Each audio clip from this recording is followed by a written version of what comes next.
যারা গত 16 বছরে হাসিনাকে হাসিনা বানিয়েছে, হাসিনার অবৈধ শাসনকে বৈধতা দিয়েছে, এই কালচারাল ফেসিসদেরকে সমূল উৎপাদন না করা পর্যন্ত আমাদের লড়াই চলবে। কলা একাডেমি থেকে শুরু করে সারা দেশে যেখান থেকে এই সংস্কৃতিগুলো বিকাশ হবে, এইখানে এখন কালচারাল ফেসিসটা বসে আছে।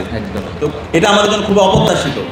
আমাদের এই 4 দিনের যে প্রদর্শনী এবং এখানকার যে কালচারাল ফেস, এখান থেকে আমরা এই মেসেজটা দেব, এই ফেসিবাদের দূষণরা যারা শিল্পকলায় বসে আছে, যারা বিভিন্ন কালচারাল যে রাষ্ট্রের ইনস্টিটিউশনগুলো আছে সেখানে যারা বসে আছে, তাদেরকে যদি ওইখান থেকে তাদেরকে উইথড্র করা না হয়, তাহলে আমরা আরেকটি মাঠ পর্যায়ে আন্দোলন ডাক দেব।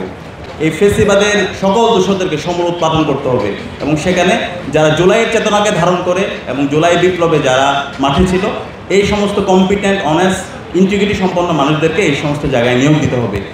যারা গত 16 বছরে হাসিনাকে হাসিনা বানিয়েছে, হাসিনার অবৈধ শাসনকে বৈধতা দিয়েছে, এই কালচারাল ফেসিসদেরকে সমূল উৎপাদন না করা পর্যন্ত আমাদের লড়াই চলবে।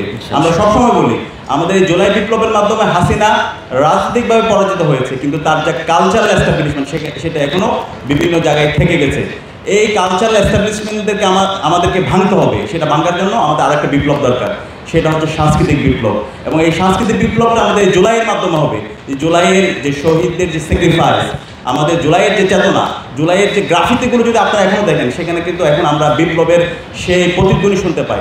তো সেগুলো আমরা এই পুরো উদ্যান জুড়ে আমাদের প্রদর্শনীর মাধ্যমে, আমাদের মঞ্চ নাটকের মাধ্যমে, আমাদের যে কালচারাল ফেস্ট হবে সেটার মাধ্যমে আমরা তুলে ধরার চেষ্টা করব।